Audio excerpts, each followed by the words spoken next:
As founder of the American Birth Control League, which later became Planned Parenthood, Margaret Sanger was no doubt a controversial figure with disturbing views on eugenics, race, and population control. While some argue she even wanted to exterminate the Black race, others are trying to erase that part of her past.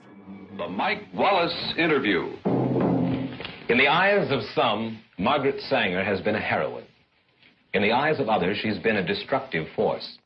In her own words, Sanger pushed for a society that limited births to those she deemed fit to have children. Well, I think the greatest sin in the world is bringing children into the world that have disease from their parents, that have no chance in the world to be a human being, practically. Delinquents, prisoners, all sorts of things just marked when they're born. In 1916, Sanger opened the country's first birth control clinic. As a member of the American Eugenics Society, she advocated improving the genetic composition of humans through controlled reproduction of different races and classes. She often wrote about the issue in the journal she founded, called the Birth Control Review. In 1919, writing, I personally believe in the sterilization of the feeble-minded, the insane, and the syphilitic. The most urgent problem today is how to limit and discourage the over-fertility of the mentally and physically defective. Many point to a 1923 New York Times interview as proof of Sanger's racist motives, in which she referred to people as weeds, saying, It means the release and cultivation of the better racial elements in our society and the gradual suppression, elimination, and eventual extirpation of defective stocks, those human weeds which threaten the blooming of the finest flowers of American civilization. Hayden Ludwig, an investigative researcher, has extensively studied Sanger's life and writings. She talked about the need for race betterment through controlling these weeds, basically undesirable people. In 1939, after opening another clinic in Harlem, the birth control activist launched the Negro Project, an initiative supported by Black leaders, such as civil rights activist W.E.B. Du Bois. Critics claim the program used the pretense of better health and family planning for poor Blacks in the South as an attempt to limit the Black race. Ludwig says some on the left grapple with Sanger's past and how to interpret her legacy. They know when she writes about human weeds, they know that it's repulsive. They know it's disgusting. The left will never abandon Margaret Sanger because if they do, she's the foundation of so many of their views. Sanger once shared her vision for a preferred race at a women's branch of the Ku Klux Klan, writing in her autobiography, Always, to me, any aroused group was a good group. Despite those views, liberals praise Sanger's work while ignoring her history. I admire Margaret Sanger enormously. Her courage, her tenacity, her vision. I am really in awe of her. Ryan Baumberger, founder of the Radiance Foundation, says abortion proponents are working to clean up Sanger's past and what she stood for. They have to reinvent her every time they talk about her in order to justify their celebration of her. Former Planned Parenthood director Abby Johnson says those inside the abortion industry are trained to overlook Sanger's racist views. They give you an answer like, well, I mean, yes, Margaret Sanger was a racist, but everybody was a racist back then. You accept it because she is your hero.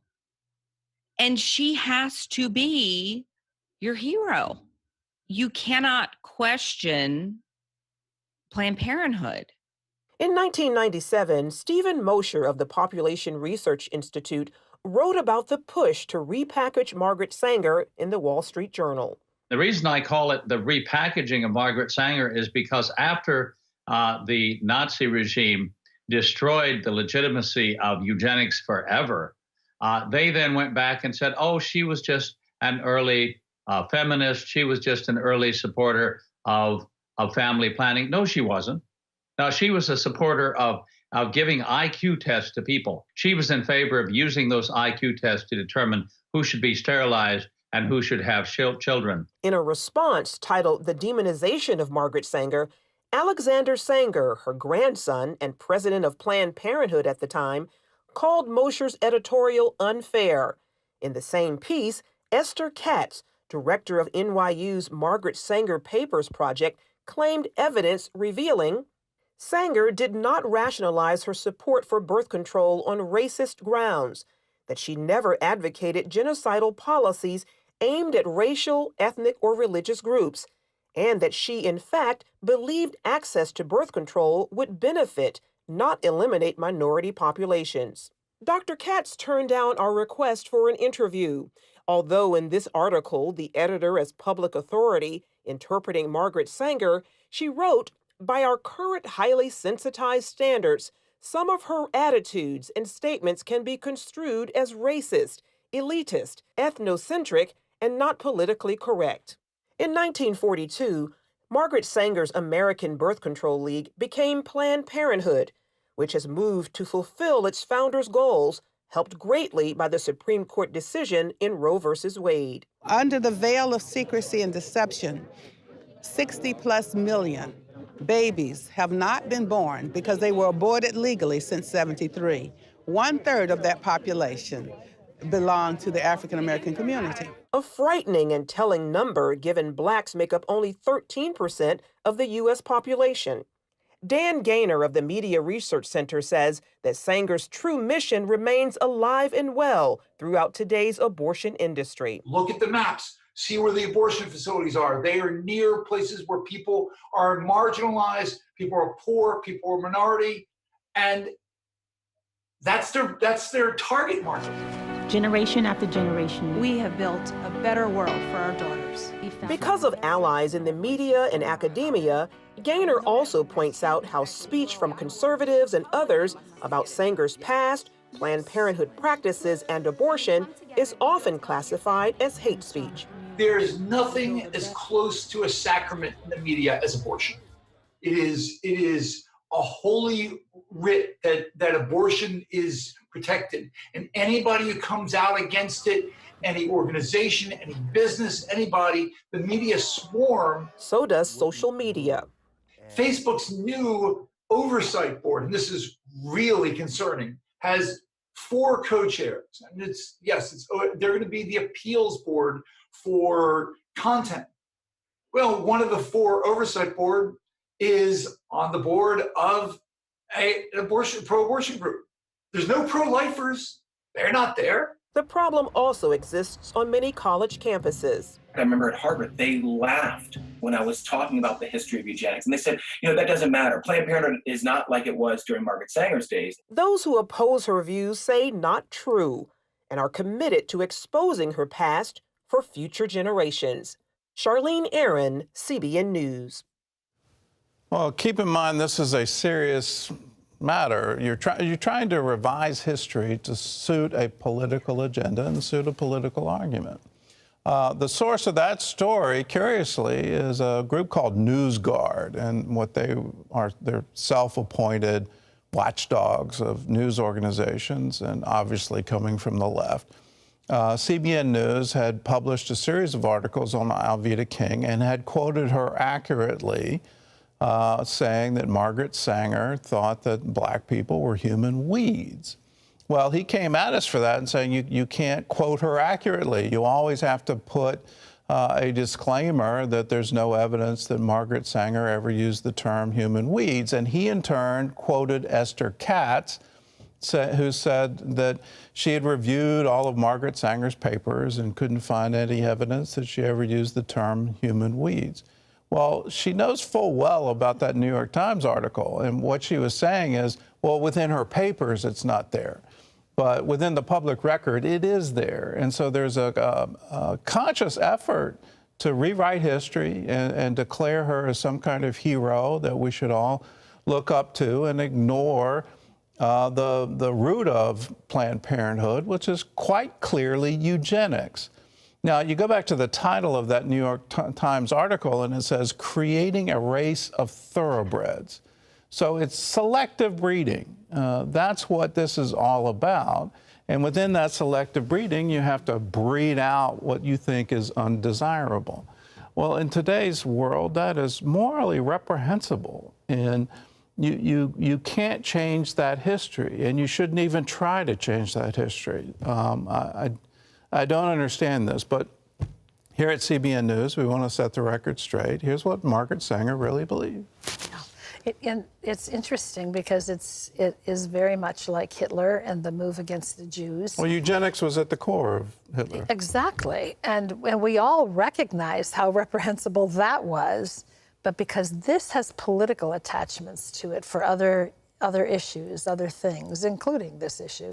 I mean, people just refuse. Yeah. Just refuse. And if you doubt that there's some eugenics behind it, just take your own survey.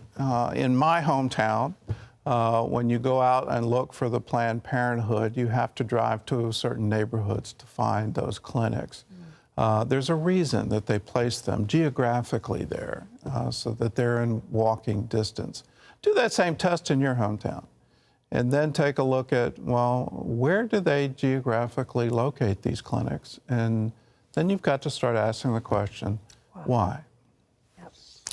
Well, CBN is launching a new prayer initiative, and part of that prayer is seeing some of this change. You look at what's country. going on in America today, and you look at the drive, and it's a just drive for equality in America. Yes. And, you know, look at this past story. What would America look like today if 20 million African American babies had not been aborted?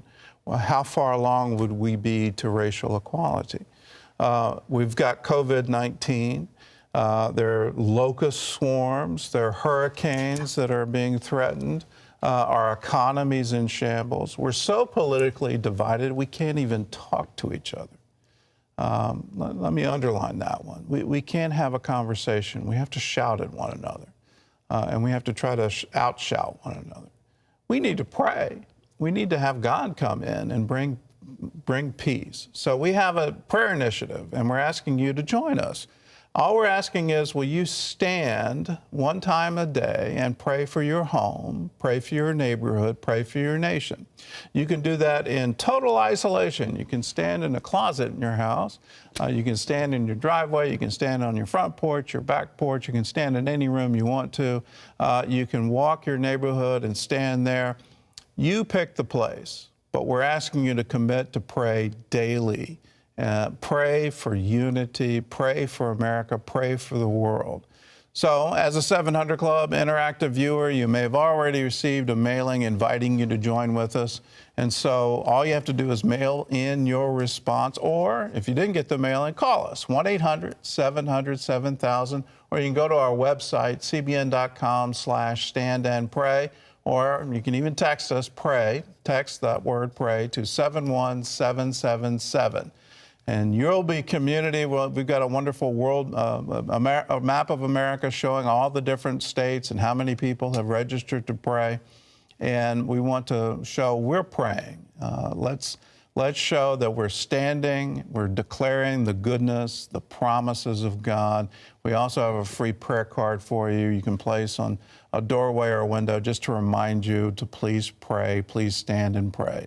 We can also get a daily scripture reading by my father by email that will encourage you and give you some prayer points. So do it. Sign up. Let's pray. God can be an answer, will be the answer. All we have to do is ask Him. Hello, I'm Gordon Robertson. Thanks for watching the video. Be sure to like, subscribe, and hit the notification bell for more encouraging videos like this one. Welcome to the 700 Club interactive family, and God bless you.